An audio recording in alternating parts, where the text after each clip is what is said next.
Hello to all, you all are welcomed on the channel let's explore radiation. और आज की इस video में हम कंप्लीट करने वाले हैं जो हमारी 300 MCQs की रिवीजन सीरीज़ चल रही थी। ये उसका लास्ट पार्ट है। इसके अंदर हम 251 to 300 क्वेश्चन कंप्लीट कर लेंगे और हमारी ये रिवीजन सीरीज़ कंप्लीट हो जाएगी।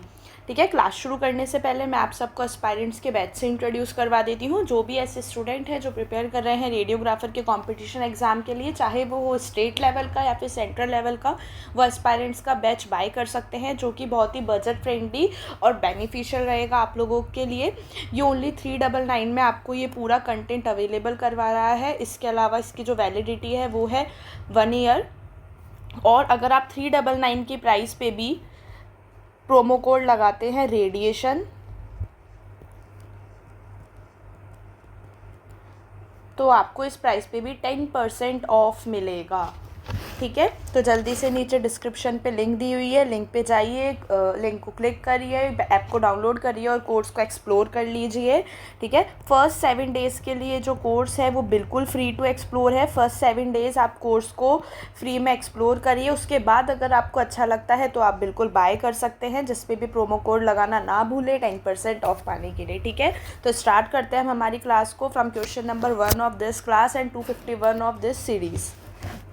तो the maximum energy of X-ray photons produce in an x ray tube is determined by. जो मैक्सिमम एनर्जी है एक्सरे फोटोन्स की जो कि एक्सरे ट्यूब से प्रोड्यूस होती है, वो कौन सा फैक्टर डिटरमाइन करता है? MA, एक्सपोजर टाइम, KVP या फिल्ट्रेशन। ठीक है, मैक्सिमम फोटोन एनर्जी की बात कर रहा है। मैक्सिमम फोटोन एनर्जी का मतलब क्या हो जाता है? Peak voltage. ठीक है, peak voltage applied across tube, that means higher KVP, higher electron acceleration and higher photon energy. ठीक है, higher KVP, higher electron acceleration and then higher photon energy. ठीक है, MA क्या करता है? नंबर ऑफ इलेक्ट्रॉन्स कंट्रोल करता है, ना कि energy. Exposure time only duration not energy. Filtration क्या करता है? लो एनर्जी फोटोन को रिमूव करता है, डजंट इंक्रीज मैक्सिमम एनर्जी। ठीक है, तो जो मैक्सिमम एनर्जी एक्सरे फोटोन्स की वो KVP से बढ़ेगी। ठीक, KVP उसको डिटरमाइन करेगा। नेक्स्ट क्वेश्चन पे चलते हैं हम। Increasing filtration in x-ray beam results in, अगर हम फिल्ट्रेशन बढ़ा रहे हैं मतलब कि रिमूवल ऑफ फिल्ट्रेशन क्या है जो मैंने ऊपर बताया आपको। फिल्ट्रेशन का मतलब रिमूव सॉफ्ट और लो एनर्जी एक्सरेज। ठीक है, विच वुड बी, या तो वो पेशेंट को एब्जॉर्ब कर लेगा और नई इमेज का कॉन्ट्रीब्यूशन देता है, तो हम क्या करते हैं? फिल्ट्रेशन कर देते हैं। तो इससे पेशेंट की डोज बढ़ेगी, increase patient dose, removal of low energy photons, increase scatter radiation and reduce beam energy. तो बिल्कुल क्या हो जाएगा इसका आंसर? फिल्ट्रेशन का मतलब भी क्या होता है? Removal of low energy photons. अभी अगर ये लो एनर्जी फोटोन रिमूव हो जाएंगे तो पेशेंट डोज क्या हो जाएगी? डिक्रीज होगी, ना कि बढ़ेगी। स्कैटर रेडिएशन भी कम हो जाएंगे और बीम एनर्जी क्या हो जाती है? एवरेज एनर्जी एक्चुअली में इंक्रीज होती है, दैट इज बीम हार्डनिंग होती है फिल्ट्रेशन से। ठीक है, नेक्स्ट क्वेश्चन पे चलते हैं हम। The primary source of electrons in an x ray tube is, x-ray tube के अंदर इलेक्ट्रॉन्स का प्राइमरी सोर्स क्या है? इनमें से एनोड, कैथोड, फिलामेंट, टारगेट या फिर ग्रिड। अगर मैं बात करूँ प्राइमरी सोर्स ऑफ इलेक्ट्रॉन्स की, मतलब जहाँ से इलेक्ट्रॉन्स प्रोड्यूस हो रहे हैं एक्सरे ट्यूब के अंदर, तो हमने जब फिलामेंट, ठीक है, क्या होता है वो? कैथोड का फिलामेंट। कैथोड के 2 पार्ट होते हैं, फिलामेंट और फोकसिंग कप। एनोड और टारगेट सेम है, एनोड भी टारगेट जैसा ही बिहेव करता है। और ग्रिड किस लिए हम यूज़ करते हैं? स्कैटर रेडिएशन को रिमूव करने के लिए। तो इलेक्ट्रॉन्स कहाँ से प्रोड्यूस हो रहे हैं? क्या प्राइमरी सोर्स है इलेक्ट्रॉन्स का एक्सरे ट्यूब के अंदर? That is filament which is a part of cathode. Cathode के 2 पार्ट होते हैं, फिलामेंट और फोकसिंग कप। ठीक है, फिलामेंट क्या करता है? इलेक्ट्रॉन्स को प्रोड्यूस करता है। फोकसिंग कप उसको फोकस करता है टूवर्ड्स द एनोड और टूवर्ड्स द टारगेट। तो फिलामेंट को हम हीट करेंगे, थर्मायनिक इमिशन होगा। ठीक है, थर्माइलिक इमिशन क्या होता है? टेम्परेचर के बढ़ने से जो इमिट हो रहा है। ठीक है, टेम्परेचर के बढ़ने से, फिलामेंट को हमने हीट किया, टेम्परेचर बढ़ा, उसके बढ़ने से हमें इलेक्ट्रॉन्स मिले, दैट इज थर्माइलिक इमिशन। ठीक है, and then electrons released. And how electrons are produced in x-ray tube. ठीक है, नेक्स्ट क्वेश्चन पे चलते हैं। The x-ray tube current M A controls, ठीक है, जो एक्सरे ट्यूब करंट है एम ए जो है वो क्या कंट्रोल करता है, photon energy, photon quantity, beam penetration या फिर बीम वेवलेंथ। तो अगर मैं बात करूँ एम ए की, तो एम ए क्या होता है, tube current, number of electrons, number of x-ray, that means photon quantity. और क्वालिटी की बात करें तो केवीपी। नेक्स्ट क्वेश्चन है हमारा, the exposure factor affecting radiographic contrast the most is, कौन सा एक्सपोजर फैक्टर है जो कि रेडियोग्राफिक कॉन्ट्रास्ट को सबसे ज़्यादा अफेक्ट करता है, M A, source to image distance, KVP या फिर फोकल स्पोर्ट साइज। तो अगर मैं बात करूँ most important factor for radiographic contrast, तो रेडियोग्राफिक कॉन्ट्रास्ट को कौन सा फैक्टर कंट्रोल करता है, दैट इज़ केवीपी। केवीपी जो है वो कंट्रोल करेगा पेनिट्रेशन एंड सब्जेक्ट कॉन्ट्रास्ट। अगर हाई केवीपी है दैट मीन्स लो कॉन्ट्रास्ट, और लो केवीपी है दैट मीन्स हाई कॉन्ट्रास्ट, ठीक है। एमएस की मैं अगर बात करूँ तो ये डेंसिटी को अफेक्ट करता है, ना कि कॉन्ट्रास्ट को। और सोर्स टू इमेज डिस्टेंस की अगर मैं बात करूँ तो ये इंटेंसिटी को अफेक्ट करेगा, केवीपी जो है वो कॉन्ट्रास्ट को अफेक्ट करेगा, focal spot size affect the sharpness. Next question पे चलते हैं, the unit use to measure exposure in air, कौन सी यूनिट है जो कि हम यूज़ करेंगे एक्सपोजर को मेज़र करने के लिए एयर के अंदर, gray, sievert, coulomb per kg या बैक्यूरल, ठीक है। तो करेक्ट आंसर क्या हो जाएगा, SI unit of exposure is coulomb per kg and the old unit is roentgen, ठीक है। ग्रे क्या होती है, एब्जॉर्ब डोज की यूनिट, साइवर्ट क्या हो जाती है, अफेक्टिव डोज या फिर इक्विवेलेंट डोज की यूनिट, और बैक्यूरल क्या हो जाती है, रेडियो एक्टिविटी की यूनिट, ठीक है। नेक्स्ट पे चलते हैं, the process of converting analog signals into digital form is called, जो एनालॉग सिग्नल्स को हम डिजिटल फॉर्म में चेंज करते हैं उस प्रोसेस को हम क्या बोलेंगे, सैम्पलिंग, डिजिटाइजेशन, क्वांटाइजेशन या इंटरपोलेशन। तो देखो सैम्पलिंग क्या होती है, ये क्या करती है, ओनली मेजर्स सिग्नल पॉइंट्स, ठीक है। Sampling that means it only measures signal points. Quantization का मतलब क्या होता है, असाइनिंग वैल्यूज़। और इंटरपोलेशन क्या हो जाता है, जो फिल करता है मिसिंग डेटा को, फिलिंग मिसिंग डेटा, ठीक है। तो जो प्रोसेस होता है एनालॉग सिग्नल को डिजिटल फॉर्म में कन्वर्ट करने का, दैट इज डिजिटाइजेशन, ठीक है। डिजिटाइजेशन का होल प्रोसेस क्या हो जाता है, सैम्पलिंग फर्स्ट होती है। सैम्पलिंग सबसे पहले हम सिग्नल पॉइंट को मेज़र करेंगे, फिर उसके बाद उनको क्वांटाइज करेंगे, वैल्यूज़ असाइन करेंगे, और फिर एनकोडिंग होगी, that is digitization and that's how analog signals is converting into digital form, which process is called digitization. Next question पे चलते हैं हम, in digital imaging pixel depth determines, digital imaging के अंदर जो पिक्सल की डेप्थ है वो क्या डिटरमाइन करती है, spatial resolution, contrast resolution, field size या फिर मैग्नीफिकेशन, ठीक है। तो डिजिटल इमेजिंग की अगर मैं बात करूँ तो pixel depth that means bits per pixel, ठीक है। और more bits, more grey shades and that means better contrast, तो क्या हो जाएगा इसका answer, pixel depth determines contrast resolution, स्पेक्चर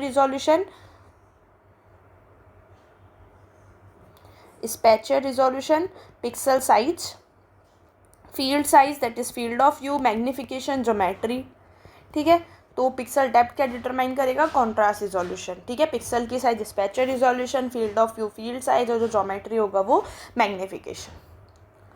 next question पे चलते हैं हम, the Nyquist frequency is equal to, Nyquist frequency क्या होती है, वो किसके इक्वल होती है, सैम्पलिंग फ्रिक्वेंसी के, half of sampling frequency, twice of sampling frequency या क्वार्टर सैम्पलिंग फ्रिक्वेंसी। तो निक्विस्ट फ्रिक्वेंसी की अगर मैं बात करूँ तो Nyquist frequency is a maximum frequency without aliasing,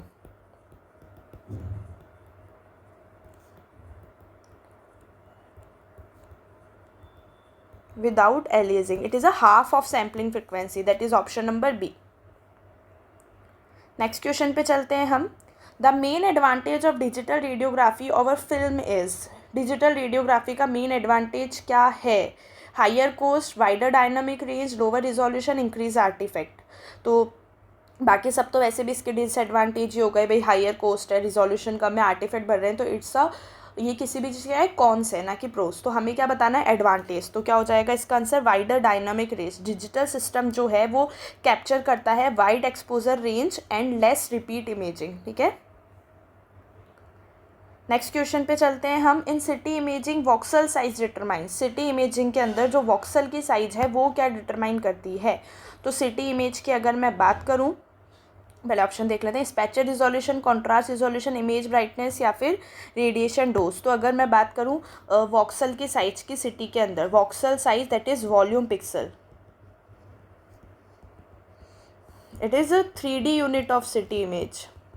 ठीक है, वॉक्सल की साइज क्या होती है, pixel size that is 2D image into slice thickness.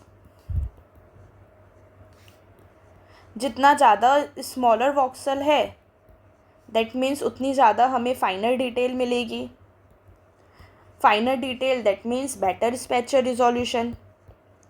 ठीक है, और अगर लार्जर वॉक्सल है तो हमारे पास ब्लर्ड डिटेल मिलेगी इमेज की। ठीक है, तो जितना छोटा स्मॉल बेटर स्पेक्चर रिजोल्यूशन, तो जो वॉक्सल साइज है वो क्या डिटरमाइन करती है, स्पेक्चर रिजोल्यूशन। ठीक है, और पिक्सल साइज डिपेंड्स करती है फील्ड ऑफ व्यू मैट्रिक्स पे। Slice thickness adds the Z dimension. तो ये क्या हो जाता है कि जो वॉक्सल साइज है वो डिटरमाइन करेगी स्पेक्चर रिजोल्यूशन को। Smaller voxel better spatial resolution, large voxel blurred. ठीक है, कॉन्ट्रास्ट रिजोल्यूशन की अगर मैं बात करूँ तो ये नॉइज़ और एमएएस पे डिपेंड करेगा।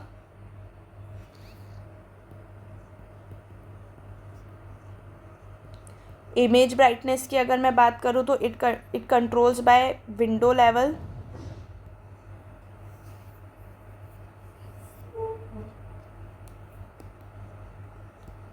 रेडिएशन डोज नो डायरेक्टली, तो थिन स्लाइसेस में इंक्रीज डोज इनडायरेक्टली, है ना। ठीक है, तो इसका आंसर क्या हो जाएगा, option number A. Next question पे चलते हैं हम। The city number for fat is approximately. Fat के लिए सिटी नंबर कितना होता है, -100, -50, +50, +100। तो CT number is equal to Hounsfield unit HU। ठीक है, फॉर्मूला क्या हो जाता है इसका, 1000 into mu tissue that is linear attenuation coefficient minus mu water upon में म्यू वाटर। ठीक है, तो इसकी स्टैंडर्ड वैल्यूज़ होती है, फैट की कितनी हो जाती है, -100।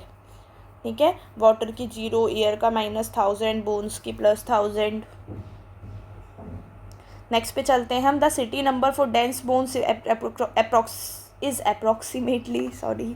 ठीक है, तो जो सिटी नंबर है डेंस बोन के लिए वो कितना है, +1000, +1000 टू +3000 भी हो सकता है। नेक्स्ट क्वेश्चन है, increasing pitch in city scanning results in. ठीक है, अगर हम पिच को इंक्रीज करते हैं सिटी स्कैन के अंदर तो क्या होगा, रेडिएशन डोज बढ़ेगी, faster scan but lower resolution, higher contrast या फिर थिकर स्लाइसेस। तो अगर हम सिटी स्कैन के अंदर पिच इंक्रीज करते हैं, पिच का फॉर्मूला क्या हो जाता है, टेबल मूवमेंट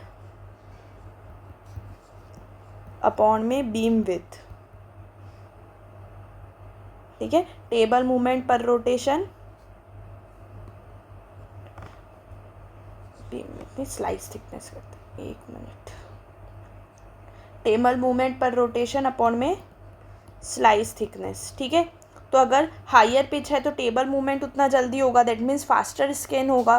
ठीक है, फास्टर स्कैन है, less overlap, less data, resolution कम हो जाता है और डोज भी इससे कम लगती है। तो increasing pitch in city scanning result in faster scan and but lower resolution. Scan तो जल्दी होगा लेकिन रिजोल्यूशन कम हो जाएगा और डोज भी कम लगेगी। अगर हम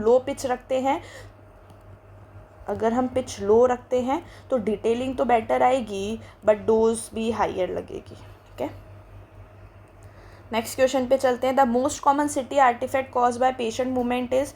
पेशेंट मूवमेंट से कौन सा आर्टिफैक्ट होता है, स्ट्रीक, मोशन, रिंग आर्टिफैक्ट या बीम हार्डनिंग। तो सिटी अगर जो पेशेंट के हिलने से, ठीक है, पेशेंट के मूवमेंट की वजह से होता है, डेट इज़ मोशन आर्टिफैक्ट। ठीक है, जो ब्लर कर देगा, डबल एजेस कर देता है।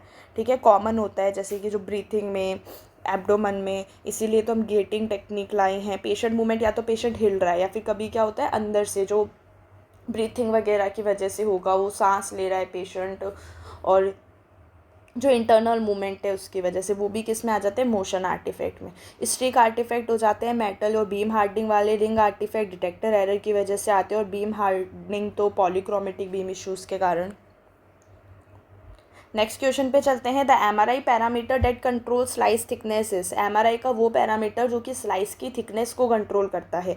तो gradient strength, RF pulse bandwidth, magnetic field strength या फिर रिपीटेशन टाइम। तो एमआरआई पैरामीटर जो कि स्लाइस थिकनेस कंट्रोल करता है वो क्या हो जाएगा। तो देखो, जो स्लाइस थिकनेस है वो किस पे डिपेंड करती है, directly proportional to radio frequency bandwidth slice thickness, ठीक है, and inversely proportional gradient strength, ठीक है। तो वाइडर आरएफ बैंडविड्थ होगी तो थिकर स्लाइस, ठीक है, और अगर स्ट्रॉन्ग ग्रेडियंट होगा that means thinner slice.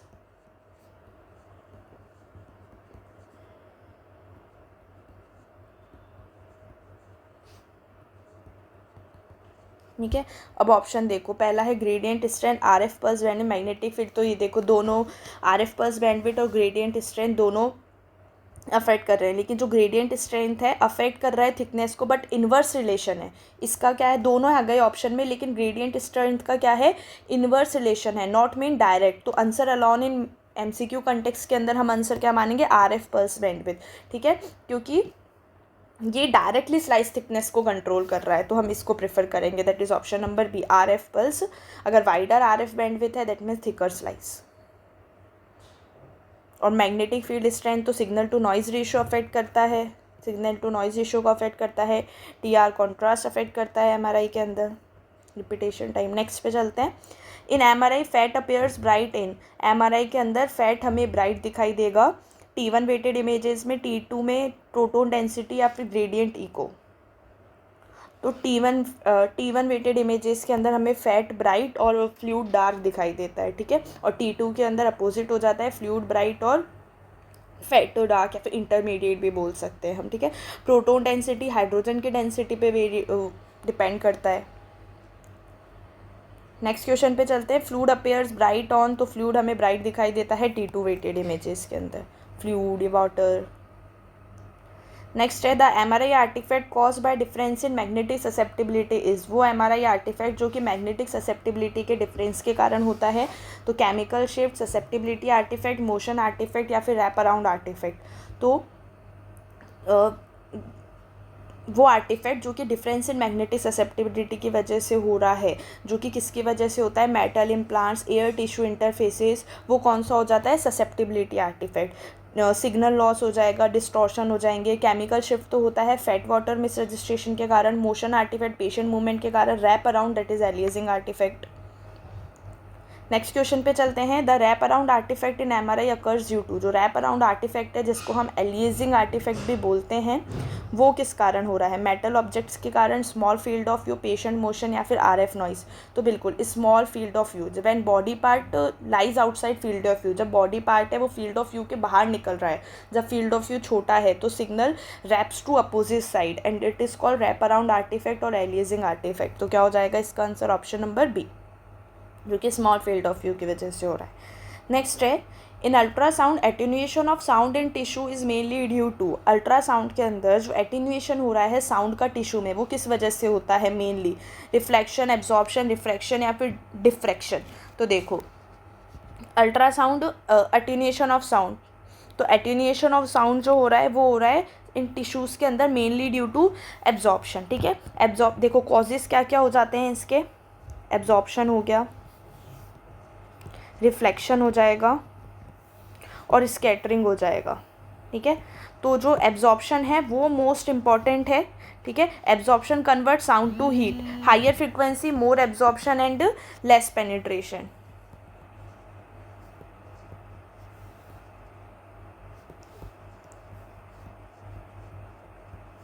And less penetration,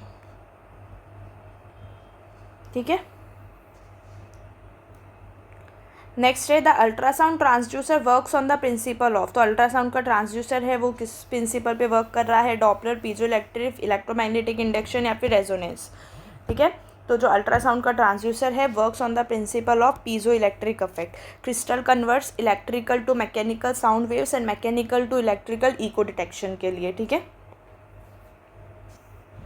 next है the Doppler frequency shift increases with. जो डॉपलर फ्रिक्वेंसी शिफ्ट है वो किसके बढ़ने से बढ़ेगा? तो जो डॉपलर फ्रिक्वेंसी शिफ्ट है, higher blood velocity, higher ultrasound frequency, smaller Doppler angle, तो ये इन सब के बढ़ने से ही बढ़ेगा. ठीक है. That is all of the above. और फॉर्मूले से वैसे ही पूरा क्लियर हो जाता है. नेक्स्ट है what is the effect of increasing pitch in city. City के अंदर अगर हम पिच इंक्रीज़ करते हैं, तो अभी मैंने ऊपर बताया था, अच्छे से समझाया था. लो, ठीक है, अगर हम पिच बढ़ाते हैं तो क्या होगा? इंक्रीज रोज, डिक्रीज रोज, नो चेंज, इंक्रीज कॉन्ट्रास्ट. तो अगर हम पिच को, मैंने बताया था, पिच को अगर हम कम करते हैं तो डिटेलिंग तो अच्छी आती है लेकिन डोज भी ज़्यादा अच्छी लगती है. तो अगर हम पिच को बढ़ाएंगे तो डोज क्या होती है? कम, फास्टर स्कैन, और डोज क्या लगती है? कम. That is option number B. Table moves faster, overlap कम होगा, रेडिएशन एक्सपोजर कम लगेगी अगर हम पिच को इंक्रीज़ करेंगे सिटी के अंदर.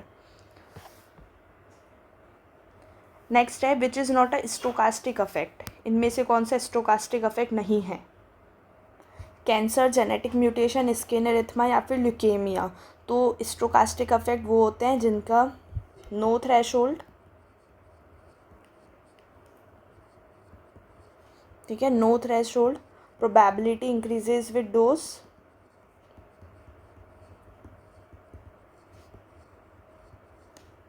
तो ये कौन से हो जाते हैं? कैंसर हो गया, ल्यूकेमिया हो गया, जेनेटिक म्यूटेशन हो गया. बट जो स्किन एरिथमा है, ठीक है, स्किन एरिथमा स्टोकास्टिक अफेक्ट नहीं है. It is a deterministic affect जिसमें थ्रेशोल्ड प्रेजेंट होती है, सीवियरिटी इंक्रीजेस विद डोज. तो इसका एग्जांपल क्या है? डिटर्मिनिस्टिक अफेक्ट में आता है ये. नेक्स्ट क्वेश्चन पे चलते हैं. Which factor affects Compton scatter probability the least. इनमें से कौन सा फैक्टर है जो कि कॉम्पटन स्कैटर प्रोबेबिलिटी को सबसे कम अफेक्ट करेगा? Compton scatter probability which is a type of Compton scattering which is a type of interaction of radiation with matter. तो कौन सा फैक्टर है जो कि इसको सबसे ज़्यादा, इस वाले इंटरेक्शन को सबसे कम अफेक्ट करेगा? Photon energy, electron density, atomic number या फिर टिश्यू थिकनेस. तो कॉम्पटन स्कैटरिंग जो है वो डिपेंड करती है इलेक्ट्रॉन डेंसिटी पे, फोटोन एनर्जी पे, टिश्यू थिकनेस पे. It not depend on atomic number. Atomic number पे कौन सा वाला इंटरेक्शन डिपेंड करता है? That is photo electric affect. है, तो इसका आंसर क्या हो जाएगा? Atomic number. नेक्स्ट क्वेश्चन पे चलते हैं हम. In fluoroscopy the main contributor to patient dose is. Fluoroscopy के अंदर जो पेशेंट को डोज लगती है उसका मेन कॉन्ट्रीब्यूटर कौन है? Spot imaging, continuous beam, scatter radiation या फिर डिटेक्टर. तो अगर हम बात करें फ्लोरोस्कोपी की, तो fluoroscopy continuous X-ray beam use करता है and that is a major dose source. तो इसका आंसर क्या हो जाएगा? Option number B. Next question है which parameter has no direct role in contrast resolution in CT. इनमें से ऐसा कौन सा पैरामीटर है जिसका सिटी के कॉन्ट्रास्ट रिजोल्यूशन पे कोई डायरेक्ट रोल नहीं है? Window with, window level, MS या फिर मैट्रिक्स साइज. ठीक है, तो देखो contrast resolution depends on MS, that is noise, तो इस पर डिपेंड करेगा. विंडो विथ पे भी डिपेंड करता है ना, और विंडो लेवल पे भी डिपेंड करता है. बट मैट्रिक्स साइज है वो इस अफेक्ट करता है सिर्फ स्पेक्ट्रल रिजोल्यूशन को, ना कि कॉन्ट्रास्ट को. तो इसका आंसर क्या हो जाएगा? Option number D. Next question है which technique reduces motion blur. Motion blur को हम कैसे रिड्यूस कर सकते हैं? एक्सपोजर टाइम बढ़ा के, एमए बढ़ा के, शॉर्ट एक्सपोजर टाइम, या फिर increase object to image distance. तो अगर मैं बात करूँ मोशन ब्लर को रिड्यूस करने की, तो अगर हम एक्सपोजर टाइम बढ़ाएंगे तब तो वो और ज़्यादा बढ़ेगा. Decrease MA. अगर हम क्वांटिटी बढ़ाएंगे तो इट में increase time. Short exposure time, बिल्कुल, अगर हम एक्सपोजर टाइम शॉर्ट रखेंगे, shorter time, less movement capture and the motion blurness will also reduce. Next question है विच डिटेक्टर यूजेस डायरेक्ट कन्वर्जन. इनमें से कौन सा डिटेक्टर है जो कि डायरेक्ट कन्वर्जन यूज़ करता है? CR plate, indirect flat panel, amorphous selenium detector या फिर इमेज इंटेंसिफायर. तो अगर मैं बात करूँ डायरेक्ट कन्वर्जन की, ठीक है, मतलब एक्सरेज जो है इलेक्ट्रिकल सिग्नल में डायरेक्टली कन्वर्ट हो रहे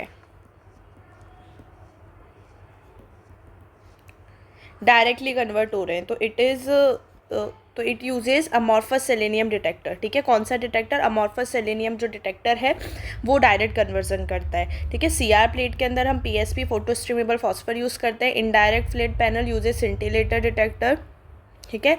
इनडायरेक्ट कन्वर्जन में क्या होता है, एक्सरे लाइट में बदलेगी, देन लाइट इलेक्ट्रिकल सिग्नल्स में। और अमॉर्फस सेलेनियम में क्या हो जाता है, डायरेक्ट कन्वर्जन होता है एक्सरे का इलेक्ट्रिकल सिग्नल। इमेज इंटेंसिफायर, ये तो बहुत ओल्ड सिस्टम में आ गया। नेक्स्ट क्वेश्चन है beam hardening artifact in CT appear as. जो बीम हार्डनिंग आर्टिफैक्ट है वो सिटी के अंदर हमें कैसे दिखाई देंगे? Bright edges, dark streaks, ring artifact या फिर मोशन ब्लर। अगर मैं बात करूँ बीम हार्डनिंग आर्टिफैक्ट की सिटी के अंदर, तो बीम हार्डनिंग आर्टिफैक्ट जो है वो हमें सिटी में अपीयर होते हैं एज डार्क स्ट्रिक्स, ठीक है। एक्सरे की जो बीम है वो पॉलीक्रोमेटिक है, दैट मीन्स मैनी एनर्जीज। जैसे ही बीम बॉडी से पास होगी, लो एनर्जी फोटोन पहले एब्जॉर्ब हो जाएंगे, remaining becomes harder, that means higher energy. This causes uneven attenuation and reconstruction error too. तो डार्क स्ट्रिक्स हो जाएगी between dense structures. Next question पे चलते हैं। In radiography reciprocity law failure occurs due to. Radiography के अंदर एक reciprocity law था, वो फेल हुआ था किस वजह से? High kVp, long exposure time, grid use या फिर source to image distance change. तो जो रेसिप्रोसिटी लो था वो फेल हुआ था due to long exposure time, long exposure time की वजह से, ठीक है। रेसिप्रोसिटी लो क्या बोला था भाई? एम ए इंटू टाइम, ठीक है। बट एट वेरी लॉन्ग, ठीक है, एट वेरी लॉन्ग और very short exposure time film response fail हो रहा था। रियलिटी में ऐसा हो रहा था, इसकी वजह से जो रेसिप्रोसिटी लॉ है वो फेल हो गया था फिल्म स्क्रीन सिस्टम्स के अंदर, which was common in film screen system के अंदर ऐसा था। नेक्स्ट क्वेश्चन है which factor has the greatest impact on quantum mottle और क्वांटम नॉइज। तो क्वांटम मोटल क्या होता है? वो noise which is due to insufficient photons की वजह से जो हो रहा है। Insufficient photons that means number of photons, quantity of photons. तो क्या हो जाएगा इसका आंसर? एम एस बढ़ेगा, फोटोन्स बढ़ेंगे, नॉइज कम होगा, ठीक है। दैट मीन्स एम एस के इन्वर्सली प्रोपोर्शनल हो गया नॉइज। नेक्स्ट क्वेश्चन है which phenomenon causes edge enhancement artifact in CT. कौन सा फिनोमिना है जो कि एज एनहांसमेंट आर्टिफैक्ट करता है सिटी के अंदर? Beam hardening, reconstruction algorithm, motion या फिर स्कैटर। तो एज एनहांसमेंट आर्टिफैक्ट की अगर मैं बात करूं तो जो सिटी है वो फिल्टर्स यूज़ करता है। कौन से? जिसको हम क्या बोल देते हैं? कर्नल फिल्टर्स, ठीक है। शार्प एल्गोरिथम, तो जो शार्प एल्गोरिथम क्या करता है? एनहांस कर देता है एजेस को, ठीक है। अब ये जब एनहांस करता है एजेस को तो इट में प्रोड्यूस आर्टिफिशियल बॉर्डर्स। तो ये आर्टिफिशियल बॉर्डर्स भी प्रोड्यूस कर सकता है, और इन जो आर्टिफिशियल बॉर्डर्स जो प्रोड्यूस होती है इसको हम क्या बोल देते हैं? Edge, it is called edge enhancement artifact, ठीक है। तो ये किस वजह से हो रहा है? Reconstruction algorithm. नेक्स्ट क्वेश्चन है which tissue shows maximum photoelectric absorption. Maximum photoelectric absorption कौन सा टिश्यू शो करेगा? तो photoelectric absorption directly proportional to the cube of atomic number, और इनमें से सबसे ज़्यादा एटॉमिक नंबर किसका है? That is higher atomic number, वो किसका है? बोन का, ठीक है। Bone that is calcium, calcium से ही बनी हुई होती है बोन्स हमारी। तो कौन सा टिश्यू है जो कि maximum photoelectric absorption show करेगा? That is bone. नेक्स्ट है which MRI artifact occurs due to chemical shift. कौन सा एमआरआई आर्टिफैक्ट है जो कि केमिकल शिफ्ट के कारण होता है? तो chemical shift, black boundary at fat water interface, बिल्कुल, ठीक है। फैट और जो वाटर है वो रेजोनेट करते हैं एट स्लाइटली डिफरेंट फ्रिक्वेंसीज, जिसकी वजह से क्या होता है? Misregistration at boundaries, black और वाइट बैंड बन जाते हैं, जो कि बहुत ज़्यादा कॉमन है एमआरआई के अंदर। नेक्स्ट क्वेश्चन है which parameter improves detail visibility in radiography. कौन सा पैरामीटर है जो कि रेडियोग्राफी के अंदर डिटेल विजिबिलिटी को इम्प्रूव करता है? High kVp, low MS, small focal spot या फिर large object to image distance. तो अगर मैं बात करूं रेडियोग्राफी के अंदर डिटेल विजिबिलिटी को कौन सा पैरामीटर इम्प्रूव कर रहा है? तो जो फोकल स्पोर्ट साइज है वो क्या करता है?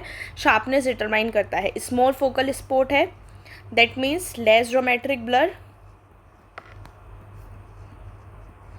And better spatial resolution, and better spatial resolution. तो it will improve detail visibility in radiography. तो कौन सा फैक्टर हो जाएगा? Small focal spot.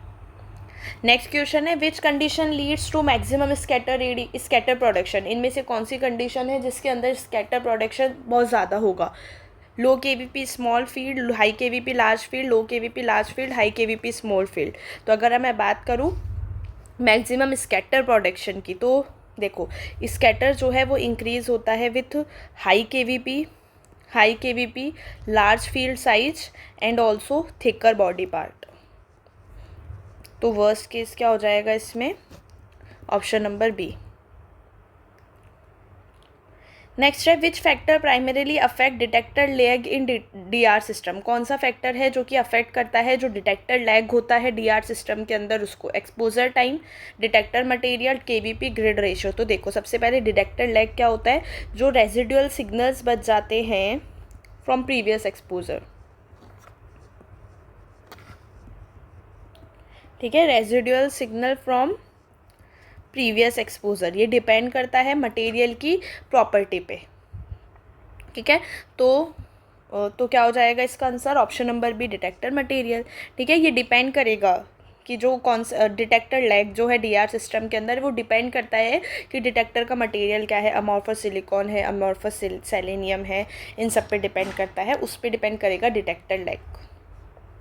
मतलब इनडायरेक्ट कन्वर्जन है, डायरेक्ट है, कौन सा यूज़ हो रहा है।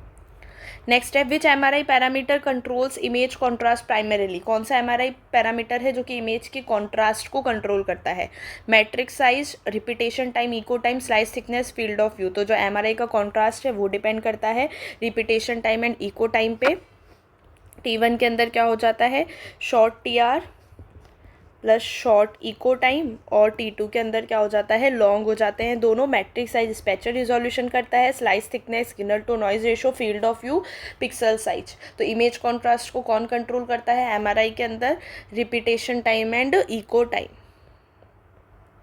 नेक्स्ट क्वेश्चन है which of the following reduces patient dose most effectively. इनमें से कौन सा ऐसा फैक्टर है जो कि पेशेंट की डोज को सबसे ज़्यादा कम करता है? Increasing MS, using grid, increasing filtration, reducing source to image distance.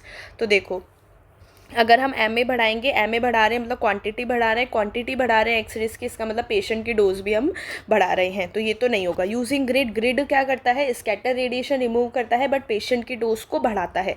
Increase filtration, अगर हम फिल्ट्रेशन बढ़ा रहे हैं तो फिल्ट्रेशन क्या करता है? लो एनर्जी फोटोन्स को रिमूव करेगा, तो ये जो लो एनर्जी फोटोन्स है वो डिटेक्टर तक नहीं पहुँचेंगे, तो only increase patient skin dose. तो बेसिकली ये पेशेंट की डोज को क्या कर रहा है? कम कर रहा है, ठीक है। Major dose reduction without harming image, क्योंकि ये लो एनर्जी जो फोटोन्स थी अगर वो रिमूव नहीं होती, अगर फिल्ट्रेशन नहीं होता तो उसको पेशेंट की बॉडी ही एब्जॉर्ब करती, लेकिन हमने फिल्ट्रेशन कर दिया तो अब नहीं हो रहा, तो ये क्या कर रहा है? रिड्यूस कर रहा है पेशेंट की डोज को। Reducing source to image distance, अगर हम सोर्स टू इमेज डिस्टेंस को रिड्यूस करेंगे तो इंटेंसिटी बढ़ेगी तो डेंसिटी बढ़ेगी, इंटेंसिटी बढ़ेगी तो डोज बढ़ेगी, ठीक है। नेक्स्ट क्वेश्चन है the main advantage of high kVp technique is. High kVp technique का एडवांटेज क्या है? Main advantage increase contrast, reduce patient dose, increase scatter and reduce penetration. तो हाई केवीपी टेक्निक, ठीक है, हाई केवीपी है, high KVP का मतलब क्या हो गया कि मोर पेनिट्रेटिंग बीम है, तो पेनिट्रेशन तो बढ़ेगा, ठीक है। मोर पेनिट्रेटिंग बीम है, पेनिट्रेटिंग का मतलब जो पार कर जाती है, ठीक है, पेनिट्रेटिंग, ठीक है, तो मतलब कि वो पेशेंट की बॉडी को उतना ही ज़्यादा पेनिट्रेट कर गई मतलब उससे गुजर के चली गई, तो लेस एब्सॉर्प्शन हुआ, ठीक है, पेशेंट की बॉडी में तो लेस एब्सॉर्प्शन हुआ in body, less absorption body. और अगर हम हायर केवीपी करते हैं तो इट अलाउज लोअर एमएस, ठीक है, लोअर एमएस होगा, लोअर एमएस तो लो एमएस है मतलब क्वांटिटी कम होगी मतलब कम क्वांटिटी में ही हमें फ़ायदा हो रहा है, कम क्वांटिटी ऑफ एक्सरेज में ही हमें इमेज मिल रही है, ठीक है, because it allow lower MS, तो क्वांटिटी कम होगी और जो डोज है पेशेंट को वो भी कम लगेगी, तो नेट इफेक्ट क्या हो गया इसका? Lower dose. तो क्या हो जाएगा इसका answer? Option number B, that is it reduce patient dose, ठीक है, it reduces patient dose. But high kVp technique क्या करता है? कॉन्ट्रास्ट भी रिड्यूस कर देता है। हाउ? स्कैटर इंक्रीज कर देता है ये, और जो कॉन्ट्रास्ट है वो रिड्यूस कर देता है, ठीक है। स्कैटर बढ़ता है, नो डाउट स्कैटर बढ़ता है, लेकिन इसका कोई एडवांटेज नहीं है, इसका दुखी है हमें कि कॉन्ट्रास्ट रिड्यूस हो जाता है। पेनिट्रेशन तो बढ़ता है और कॉन्ट्रास्ट बढ़ता नहीं है, घटता है। तो इसका आंसर क्या हो गया? Option number B. Next question है which MRI parameter is inversely proportional to SNR that is signal to noise ratio. इनमें से कौन सा एमआरआई का पैरामीटर है जो कि सिग्नल टू नॉइज रेशियो के इन्वर्सली प्रोपोर्शनल है? Slice thickness, field strength, bandwidth या फिर फॉक्सल साइज। तो देखो, signal to noise ratio is inversely proportional to bandwidth, ठीक है। That means higher bandwidth more noise and lower signal to noise ratio. Lower bandwidth better signal to noise ratio, but उसमें artifacts ज़्यादा होंगे। Higher bandwidth more noise lower signal to noise ratio, ठीक है। और अगर मैं बात करूँ लोअर बैंडविड्थ की, तो लोअर बैंडविड्थ क्या करेगा? Better signal to noise ratio, but इसमें आर्टिफैक्ट्स ज़्यादा आएंगे, बट मोर आर्टिफैक्ट्स, ठीक है। तो इन्वर्सली रिलेटेड क्या हो जाता है इसके? बैंडविड्थ। स्लाइस थिकनेस की अगर मैं बात करूँ, स्लाइस थिकनेस बढ़ेगी, सिग्नल टू नॉइज रेशियो भी बढ़ेगा, डायरेक्टली प्रोपोर्शनल। फील्ड स्ट्रेंथ बढ़ेगी, सिग्नल टू नॉइज रेशियो भी बढ़ेगा, डायरेक्टली प्रोपोर्शनल। और वॉक्सल साइज के भी डायरेक्टली प्रोपोर्शनल होता है, से बैंडविड्थ के इन्वर्सली प्रोपोर्शनल होता है। नेक्स्ट क्वेश्चन है in fluoroscopy last image hold feature helps to. Fluoroscopy के अंदर जो लास्ट इमेज होल्ड फीचर है वो किस में हेल्प करता है? रिजोल्यूशन बढ़ाने में, डोज कम करने में, ब्राइटनेस बढ़ाने में, या फिर नॉइज रिड्यूस करने में। तो इंस्टीड ऑफ कंटिन्यूस एक्सपोजर, ठीक है, अभी तक तो फ्लोरोस्कोपी में तो कंटिन्यूस एक्सपोजर होता था, लेकिन instead of continuous exposure last frame is displayed, X-ray beam can be stopped, ठीक है। तो ह्यूज डोज रिडक्शन हो रहा है इन प्रोसीजर्स के अंदर। तो क्या हो रहा है? डोज रिड्यूस हो रही है। लास्ट इमेज होल्ड फीचर का मतलब अब कंटिन्यूस एक्सपोजर रुक रहा है और डोज जो है पेशेंट को लग रही है वो रिड्यूस हो रही है।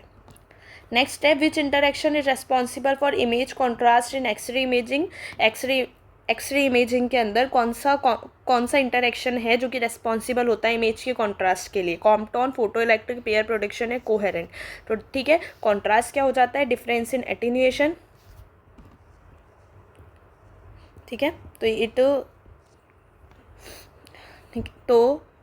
तो फोटो इलेक्ट्रिक इफेक्ट जो है ये रेस्पॉन्सिबल होता है इमेज कॉन्ट्रास्ट के लिए।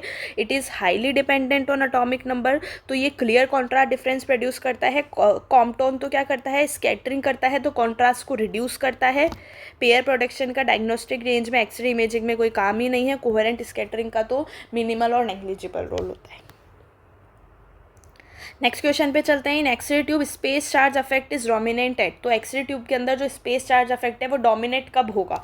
हाई केवीपी, लो केवीपी, हाई एमएस या फिर लॉन्ग एक्सपोजर टाइम। तो देखो, स्पेस चार्ज इफेक्ट में क्या होता है? स्पेस चार्ज इफेक्ट जो है वो लो केवीपी, ठीक है, एट लो केवीपी, मतलब 40 केवीपी या फिर उससे भी लेस देन 40 केवीपी पे जो स्पेस चार्ज इफेक्ट है वो डोमिनेंट होता है।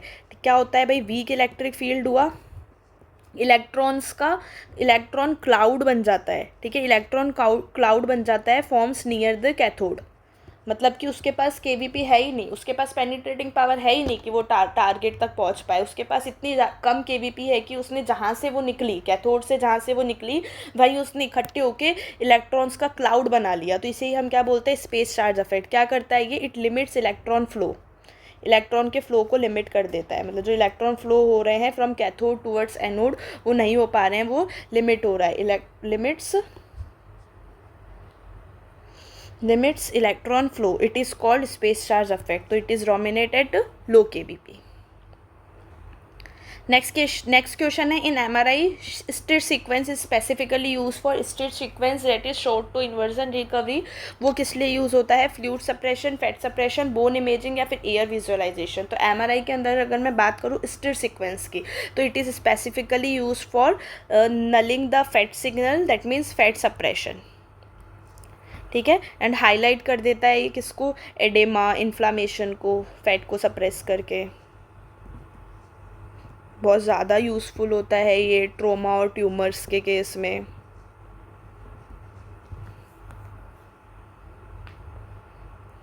अच्छा, फ्लूइड सप्रेशन कौन करता है?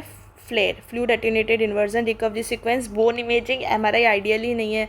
बोन इमेजिंग के लिए हम सिटी को आइडियल मानते हैं, और एयर विजुअलाइजेशन के लिए भी एमआरआई बहुत पुअर टेक्निक है।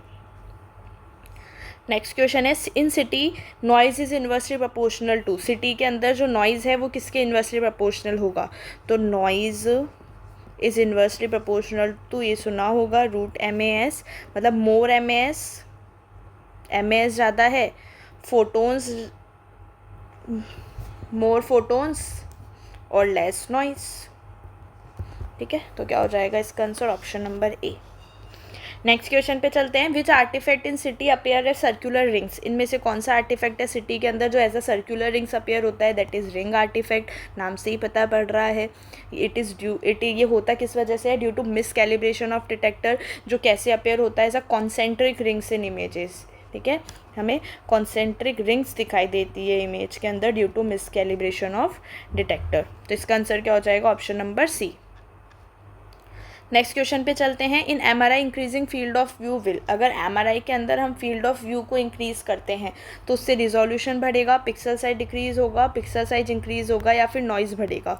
तो अगर हम MRI के अंदर फील्ड ऑफ व्यू को इंक्रीज़ करते हैं तो pixel is equal to field of view upon में मैट्रिक्स साइज, यही होता है इसका फॉर्मूला पिक्सल साइज का, pixel size is equal to field of view upon में मैट्रिक्स साइज। तो अगर हमने फील्ड ऑफ व्यू बढ़ाया है तो पिक्सल साइज क्या होगा, इंक्रीज होगा। ठीक है, increase pixel size and lower the resolution, तो इसका आंसर क्या हो जाएगा, ऑप्शन नंबर सी। ठीक है, तो आज की क्लास के 50 क्वेश्चन हमने कंप्लीट कर लिए हैं। आज हमारा जो 300 MCQs का रिवीजन सीरीज़ चल रही थी वो फाइनली कंप्लीट हो चुकी है। ठीक है, तो मैं सबको सजेस्ट करूँगी, जो भी ऐसे स्टूडेंट है जो प्रिपेयर कर रहे हैं रेडियोग्राफर के कंपटीशन एग्ज़ाम के लिए, चाहे वो स्टेट का हो, कंपटीशन का हो, वो एक बार ज़रूर ये 300 MCQ रिवीजन सीरीज़ देख लेना।